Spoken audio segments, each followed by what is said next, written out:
Hello everyone, welcome to Laws Forum. If the world of law excites you, yet when you start to study it, the language of law confuses you, then this channel is for you. इस channel में हम law को simplified version में आपके सामने present करेंगे. अभी इस सीरीज में हम फैमिली लॉ का डिस्कशन करेंगे.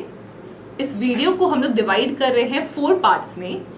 फर्स्ट पार्ट में हम ये डिस्कस करेंगे कि फैमिली लॉ एग्जैक्टली होता क्या है. सेकेंड पार्ट में हम ये डिस्कस करेंगे कि हमें फैमिली लॉ को पढ़ना कैसे है. थर्ड में हमसे क्या एक्सपेक्ट किया जा रहा है कि हमें कितना आना चाहिए, हमें हमारा सिलेबस क्या है फैमिली लॉ का. एंड फोर्थ पार्ट में हम ये डिस्कस करेंगे कि इसमें हम आपकी हेल्प कैसे कर सकते हैं. Okay then let's get started. Okay, beginning with what is family law. Law के काफ़ी सारे ब्रांचेस होते हैं. कुछ होते हैं जनरल लॉज, ठीक है, जो सबके लिए इक्वली एप्लीकेबल हैं. पर कुछ होते हैं पर्सनल लॉज, जिसमें जो एक पर्टिकुलर सेट ऑफ लोग हैं सिर्फ उनके लिए वो लॉज एप्लीकेबल हैं. पर्सनल लॉज में आता है हमारा फैमिली लॉ. फैमिली लॉ को हम लोग डिवाइड करते हैं काफ़ी वेरियस सेक्शंस में. For example Hindu law, Hindu marriage law, Hindu succession act जो हिंदूज के लिए अवेलेबल है, Muslim laws, Christian marriage and divorce act, ऐसे बहुत सारे वेरियस लॉज होते हैं. हम अभी अपने डिस्कशन को सिर्फ बाउंड्री में रखेंगे, सिर्फ अभी हिंदू लॉज के बारे में. All right. सेकेंड हमारा टॉपिक ऑफ डिस्कशन है कि हमें फैमिली लॉ को पढ़ना कैसे है. इसको हम लोग बहुत ही सिंप्लीफाई करते हैं.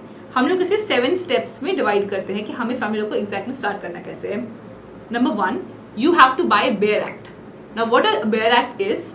बेयर मतलब कि the exact true form, like जो एग्जैक्ट लॉ है. बेयर एक्ट आपको मिल जाएगा किसी भी शॉप में.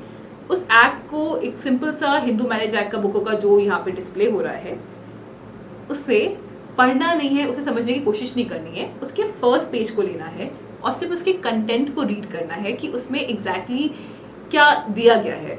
You don't need to understand it, you don't need to memorise it, you just need to go through with it. Number 3, you need to go and you need to buy the case mat which is provided by the law faculty.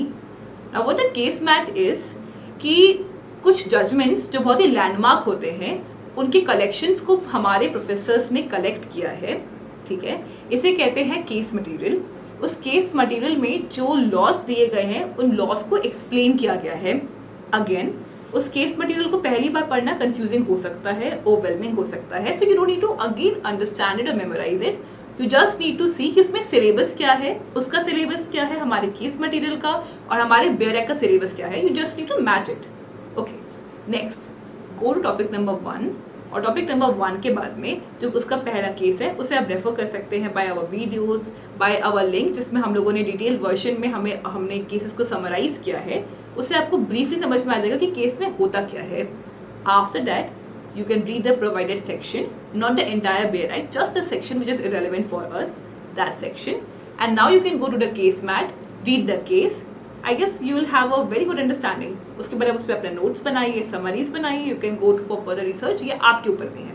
Okay, अब हम आते हैं हमारे third topic पे कि what is expected for us to study. हमारा syllabus जो है 2 पार्ट्स में डिवाइडेड है, Hindu law and Muslim law. Hindu law में हमसे एक्सपेक्ट किया जाता है कि हमें हिंदू मैरिजेस के बारे में पता होना चाहिए, matrimonial remedies, maintenance, adoption, minority and guardianship act. Muslim law में हमें मालूम होना चाहिए sources and schools of Muslim laws, the marriages, governing laws, Muslim laws, divorce and maintenance. Now the last thing कि हम इसमें आपकी हेल्प कैसे कर सकते हैं. तो लॉस फोरम अपनी वेबसाइट में, आप उसकी वेबसाइट में जाएंगे तो आपको हर केसेस के समरीज मिल जाएंगे, साइटेशंस, रेलेवेंट सेक्शंस आपको प्रोवाइड हो सकता है. एंड ऑल्सो उसके साथ साथ में हमारे वीडियो सपोर्ट मटेरियल मिल जाएगा. विद दिस आई गेस आपको एक फेयर आइडिया मिल जाएगा कि एग्जैक्टली लॉस को पढ़ना कैसे है.